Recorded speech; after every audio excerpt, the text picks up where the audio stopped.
There are places in this world that seem almost too beautiful to be real. Montenegro is one of those places. Its name means simply the Black Mountain, named by sailors who looked up from the Adriatic Sea and saw the dark silhouette of Mount Lovchen looming over the water like a wall between worlds. This is a country of extraordinary contrasts. A country that fits an entire continent's worth of landscapes into an area smaller than the state of Connecticut.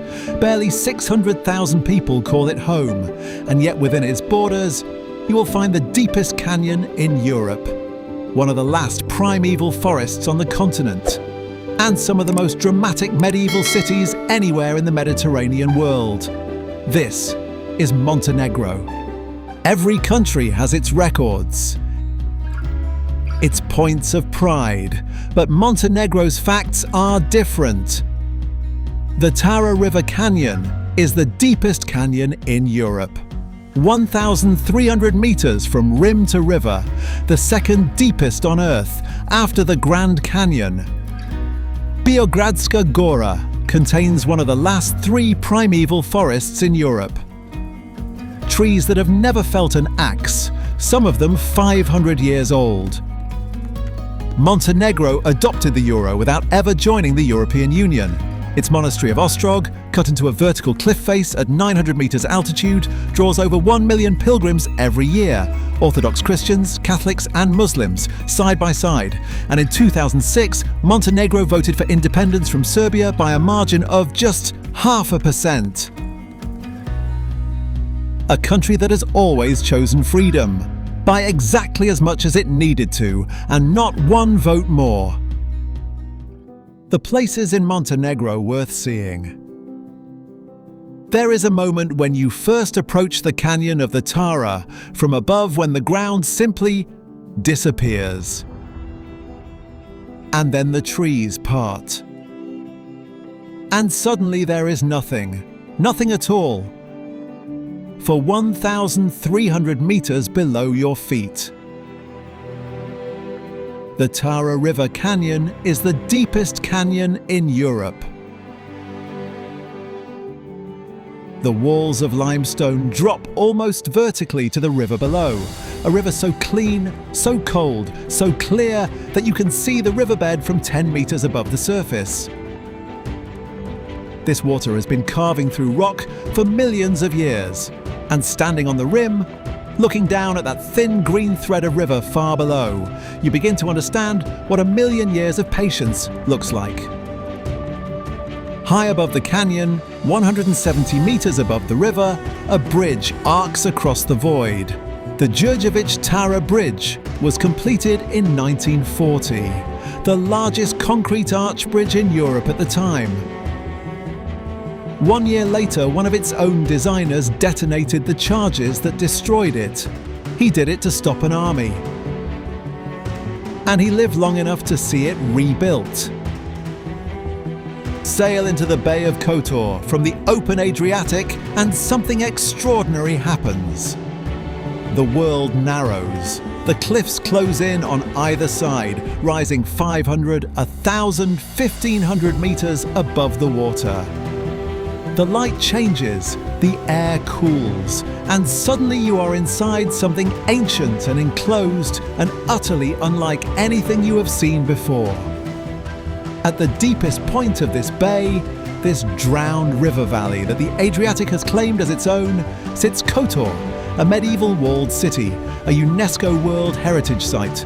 Its walls are Venetian, built by merchants who understood that beauty and commerce are not opposites. Its cathedral is Romanesque. Its streets are a labyrinth of stone laid down across 1,000 years of continuous habitation. And above the city, climbing the bare limestone cliff, the fortress walls zigzag upward for 4 kilometers to the battlements of St. John's Castle, Kotor, watching over everything below.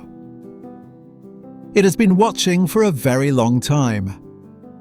Leave Kotor through the city gate and begin to climb. The road ahead rises in 25 hairpin bends, each one tighter than the last, ascending almost vertically from the bay to the mountain plateau above. The Kotor-Lovchen Serpentine Road is one of the most spectacular mountain roads in Europe. With every bend, the bay opens further below you. The city shrinks. The water stretches toward the horizon, and by the time you reach the top, you are no longer sure whether you are in Montenegro or simply above it. Lovchen is the mountain that gave Montenegro its name. Its dark limestone peaks rise to 1,700 meters above the Adriatic, and on its highest summit, something extraordinary waits. 461 steps carved into the living rock. At the top, the mausoleum of Petar II, Petar Njegoš poet, warrior, king, black granite, golden mosaic, and a view of the entire country laid out below him, exactly as he would have wished. Budva is one of the oldest cities on the Adriatic. Its old town rises directly from the sea, a medieval labyrinth of stone and Venetian churches, watched over by walls that have stood for 2,500 years. In its harbour, fishing boats rest in the shadow of ancient fortifications. And on the rocks at the city's edge, a dancer, alone with the sea, the stone, and the sky. This is Budva, old, alive, and utterly unlike anywhere else. There is an image that defines Montenegro for the world, a small island connected to the mainland by a narrow strip of sand, medieval stone houses clustered together on the rock, the Adriatic glittering on every side. Sveti Stefan was a fishing village for 5 centuries. Its families lived in these houses, hauled their nets from these waters, buried their dead in the small church at the island's heart. Then, in 1960, the Yugoslav government bought the island and converted it into a luxury hotel complex. The families were relocated, the stone houses became suites, the fishing village became a resort. Today, Sveti Stefan is one of the most exclusive hotels in the Adriatic and one of the most photographed places in all of the Balkans. But stand on the mainland shore at sunrise when the light is golden and the island is still in shadow. And the beauty of the original place, the fishing village, the working life, is still there, underneath everything that has been built upon it. On the shore of the Bay of Kotor, between the water and the mountain, sits Perast, a Baroque town of sea captains and merchants, built when this bay was one of the busiest waterways in the Adriatic. From the waterfront, 2 islands are visible. The first, St. George, is natural, ancient, crowned by a Benedictine monastery. The second, Our Lady of the Rocks, Gospa od Škrpjela, was built by human hands. Stone by stone, generation by generation, sailors dropping rocks into the shallows after every safe return from the sea. It took them centuries, but they built an island, and on it, a church. The road through the Piva canyon was not built. It was carved directly into the face of the cliff, meter by meter by hand, in the era of Yugoslav socialism. It runs for kilometers above the surface of the lake, barely wide enough for 2 vehicles, with solid rock on one side and a vertical drop on the other. Engineering as an act of will. The Durmitor Massif rises above the northern highlands of Montenegro like a separate country. Its highest peak, Bobotov Kuk, reaches 2,523 meters. Snow lies on its upper ridges until July.